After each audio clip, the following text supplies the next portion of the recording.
अर्ज किया है, ऐ बादलों इतना ना बरसो कि वो आ ना सके, हम्म। और जब वो आए तो इतना बरसो कि वो जा ना सके। वाह, हमने क्या हमने बात भी है। हमने भी हमने हाँ। भी यही सोचा था, यही गुजारिश की थी हम्म। नॉटिंघम और लॉर्ड्स के लिए। हमने ये सोचा था कि नॉटिंघम में बिल्कुल भी बारिश ना हो और लॉर्ड्स में बहुत ज्यादा बारिश हो, क्योंकि लॉर्ड्स में हमारा रिकॉर्ड अच्छा नहीं है। मैं आपको बता पर देता हूँ। उल्टा हो गया। हाँ, उल्टा पर हो उल्टा गया। हो हाँ। गया।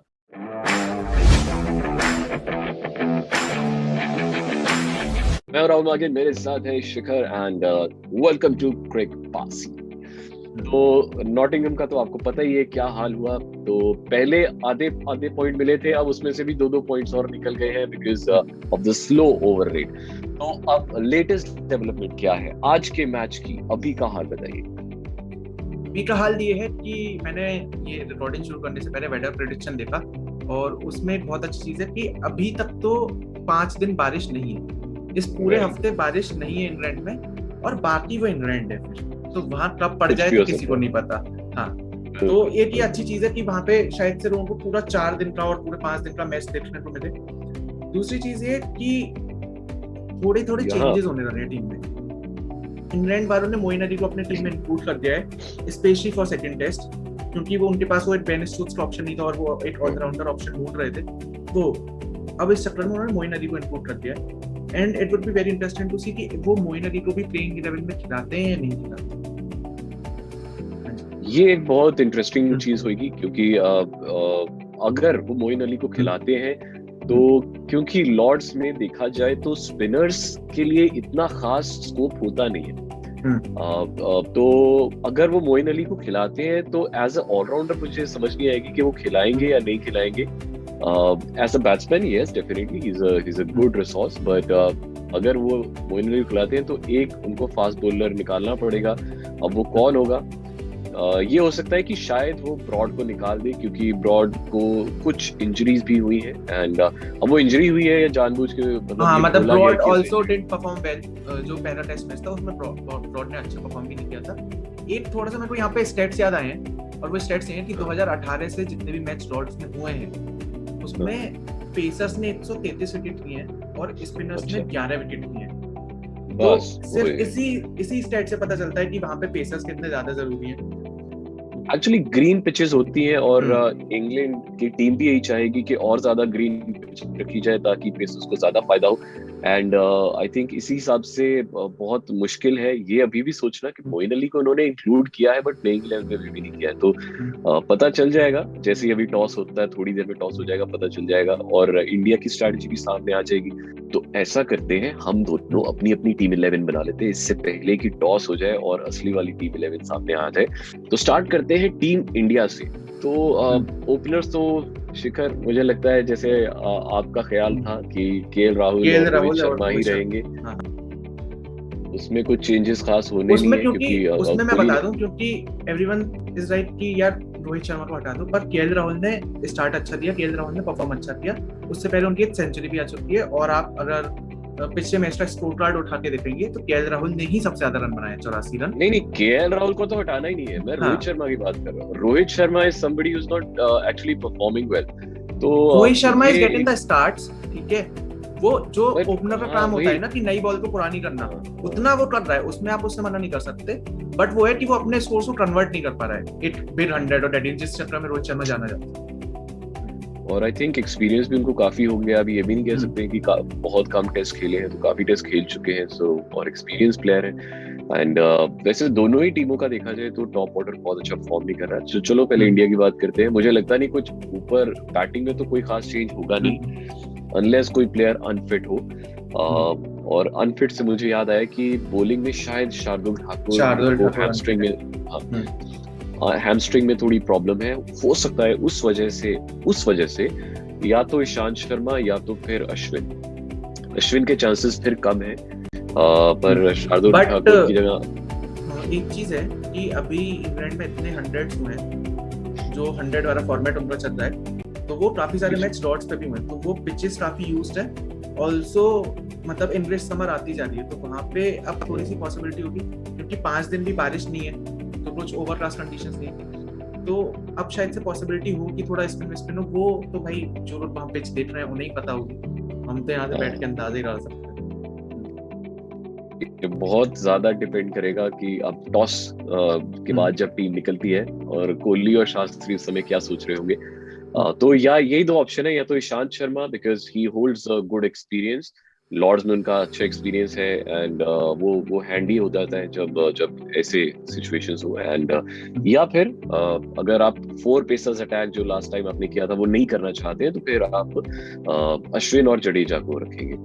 बाकी मुझे लगता नहीं कोई चेंज होएगा, खास चेंज कोई नहीं होगा। हनुमा विहारी की जगह आपको नहीं बनती नहीं दिख रही है कहीं? अच्छा, अभी नहीं। नहीं नहीं, किस हटाएंगे किसको यार? हनुमा सर विहारी अभी एक आध मैच में अगर रहाणे फेल हो गए तो उसके बाद हनुमा विहारी की जगह है।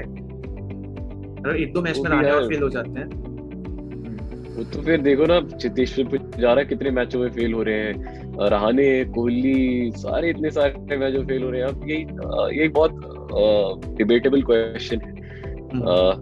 चलो आगे इंग्लैंड की इंग्लैंड की टीम में बात करते चेंजेस, हैं। हाँ हाँ, इंग्लैंड की टीम में तो मुझे एक फिर बस वही उनका टॉप ऑर्डर जो, का हाँ बताइए बताइए। मुझे टॉप ऑर्डर में थोड़ा सा इशू लगता है। और अगर वो चाहे तो या तो ओली पोप, या फिर इनका जो हासिब हमीद था जिसने हाँ से भमीज का। जो 3 डेज वाला मैच हुआ था, वार्म अप हम्म, मैच इंडिया के अगेंस्ट बहुत अच्छा खेले थे, हम्म। तो आई थिंक उनको इंक्लूड किया जा सकता है। बाकी इनकी मर्जी है। बाकी ये मतलब एक ये भी है कि पहले टेस्ट की बात तो नहीं करेंगे शायद से, अगर सेकंड टेस्ट में भी उनकी टीम अच्छा परफॉर्म नहीं करती है तो फिर वो चेंजेस करने की तरफ देखेंगे। एक जो मेरे को स्ट्रॉन्ग फीलिंग आ रही है वो ये कि स्टुअर्ट ब्रॉड को रिप्लेस कर सकते हैं मार्क वुड, क्योंकि मार्क वुड एक तो रॉड्स पे पेस भी बहुत निकालते हैं, ऑल्सो स्टुअर्ट ब्रॉड ने अच्छा परफॉर्म भी नहीं किया था। तो एक दो और चेंजेस वो ही तो रहते ऐसे भी हाँ, सोट बॉल तो डेफिनेटली नहीं खेलेंगे, क्योंकि अब ये भी आ गया था कि उनको इंजरी हो गई है। तो या तो मार्क वुड या तो मोइन अली, दोनों में से एक को लाया जाएगा। और बाकी अब फिर इसका मतलब है कि एक स्पिनर और तीन फास्ट बॉलर्स। चलो जी, देखते हैं क्या बनेगा। बाकी मुझे लगता नहीं इंग्लैंड भी कोई खास चेंज करेगा। और ये दोनों टीम के ये चेंजेस थे। होगी। आपको क्या लगता है कि अगर इंडियन टीम अगर टॉस जीतती है तो फिर बैटिंग करनी चाहिए या बॉलिंग करनी चाहिए?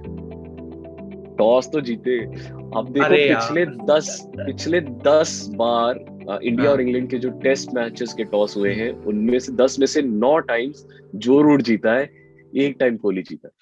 तो आई थिंक अगर टॉस ही जीत जाते हैं ना, वही बहुत बड़ी बात है। आप ऑब्वियसली पहले बैटिंग लेंगे, और फिर सेकंड इनिंग में जो बॉलिंग होती है वो आपको एडवांटेज मिलता है एक। तो ऑब्वियसली वो पहले बैटिंग लेंगे, और 300-350 का अगर स्कोर बन जाता है, आई थिंक वो एक बहुत अच्छा विनिंग टोटल है। और 2 बार भी आई थिंक उन्हें आउट कर सकते हैं इंग्लैंड को। बहुत अच्छा, सही हो मेरे जाएगा। सवाल का आपने बहुत सही जवाब दे दिया। अब ऑडियंस जो है हमारी, उन्होंने कुछ सवाल भेजे, तो हम सेगमेंट की तरफ ओह, चलते हैं जिसका नाम है फोर्थ फोर्थ अंपायर। अंपायर।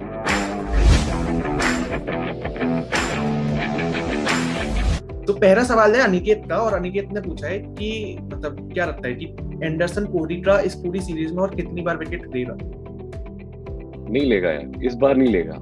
अगर मोइन अली आ गया तो फिर मोइन अली हर बार लेता है। तो अगर मोइन अली आ गया ना, तो मुझे लगता है वही लेगा कोहली का विकेट, क्योंकि कोहली मोइन अली से भी बहुत डरता है। तो चांसेस है कि सीरीज लंबी है, एंडरसन अच्छी फॉर्म में, कोहली कोई बहुत एकदम गोल्डन टच में है। देखो, तो अभी थोड़े बहुत हाँ, विकेट्स ले रहा, और ऐसा नहीं है कि कोहली रन नहीं मारे, कोहली भी रन मारेगा, एंडरसन भी हो अरे सकता है एंड मैं में तो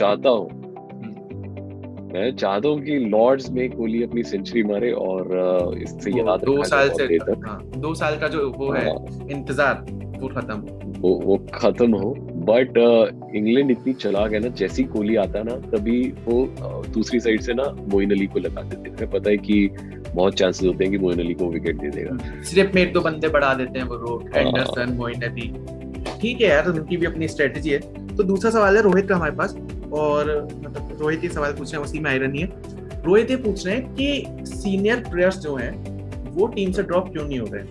तो उसमें रोहित शर्मा का भी नाम आता है। तो सर बताइए, सीनियर प्लेयर टीम से ड्रॉप क्यों नहीं हो रहा है? ये तो बहुत डिबेटेबल क्वेश्चन है। देखो, रोहित शर्मा, रहाणे, चेतेश्वर पुजारा और for that matter Virat Kohli, Kohli as well, ये चारों प्लेयर्स जो है ना, ये इंडिया का फैब फोर है। और मतलब ये अगर ये किसी दिन चल जाए तो वो टेस्ट मैच मतलब दुनिया की कोई टीम जीत ही नहीं सकती।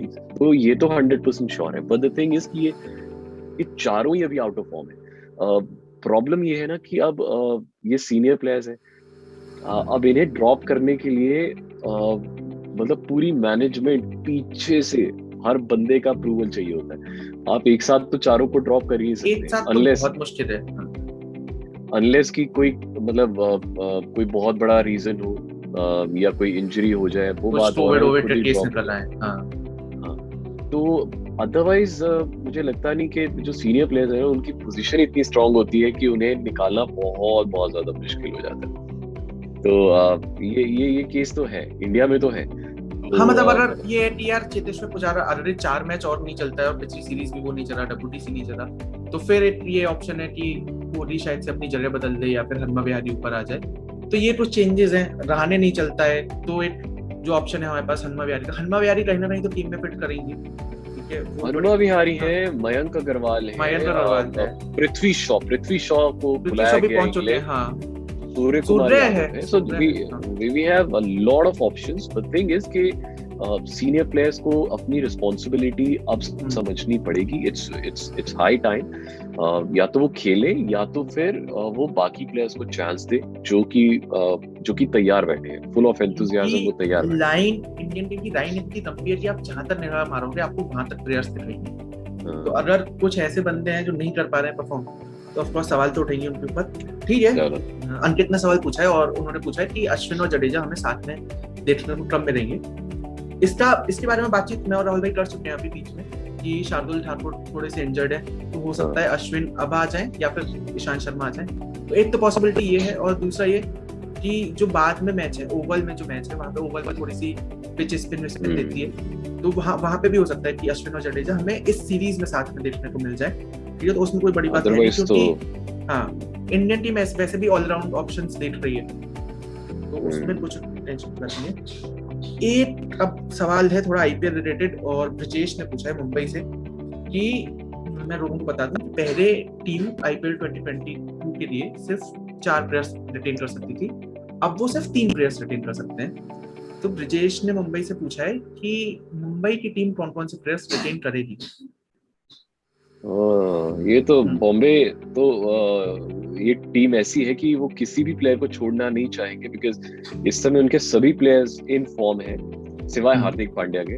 तो मुझे लगता नहीं कि वो किसी को भी छोड़ना चाहेंगे किसी, और अगर रिटेन करना है तो I think the top 3 players would be, एक तो कायरन पोलार्ड, उससे तो बिल्कुल भी नहीं ड्रॉप कर सकते, एक Rohit Sharma, and number 3 would be maybe Surya Kumar Yadav ना। हाँ, क्योंकि अब उसकी रेस्पेक्ट कुछ ज्यादा ही बढ़ गई है। बिल्कुल। और फिर अगर 2 फॉरेन प्लेयर्स रखने हैं तो फिर कायरन पोलार्ड और ट्रेंट बोल्ट को भी नहीं छोड़ सकते, इस लवली प्लेयर। अब अगर 3 लेने हैं तो फिर जिसमें 2 इंडियंस होने चाहिए, तो फिर रोहित और Surya Kumar and Kieron Pollard. You forward Bumrah, just letting you know, you forward Bumrah. अब बुमराह को क्या करें, अब फिर सूर्य कुमार को छोड़ना पड़ेगा अगर बुमराह को रखना है। बट आईपीएल में मतलब बैटिंग ऑप्शंस तो सारी टीम के पास काफी होते हैं, बॉलिंग ऑप्शंस की दिक्कत पड़ती है। तो शायद से मतलब मुझे ऐसा लगता है कि मुंबई की टीम, ब्रजेश, मुझे लग रहा है कि मुंबई की टीम रोहित शर्मा, जसप्रीत बुमराह और पोलार्ड, इन 3 प्लेयर्स को रिटेन करेगी। आपको पता चल ही जाएगा। थोड़ी जनवरी फरवरी में जब ऑप्शंस होंगे तब आपको पता चल जाएगा। हम भी आपके साथ ही होंगे, क्रिकबाजी तब भी चल रही होगी, और तब फिर हम ऑक्शन स्पेशल क्रिकबाजी लेके आएंगे। ठीक है जी, मैच थोड़ी देर में शुरू होने वाला है। मेरा और राहुल भाई का ये मानना है कि इंडियन टीम ऑन पेपर ज्यादा स्ट्रॉन्ग लग रही है। इंडियन की टीम ऑन पेपर तो उतनी स्ट्रॉन्ग लग नहीं रही, बस ये है कि हमारे जो प्लेयर्स आउट ऑफ फॉर्म है वो थोड़ा सा फॉर्म में आ जाए और वो थोड़ा चल जाए। मिलते हैं अगले मैच के बाद। ये 5 दिन मैच चलेगा, बढ़िया एंजॉय करो, मजे मारो। तब तक के लिए बाय बाय, शब्बा खैर।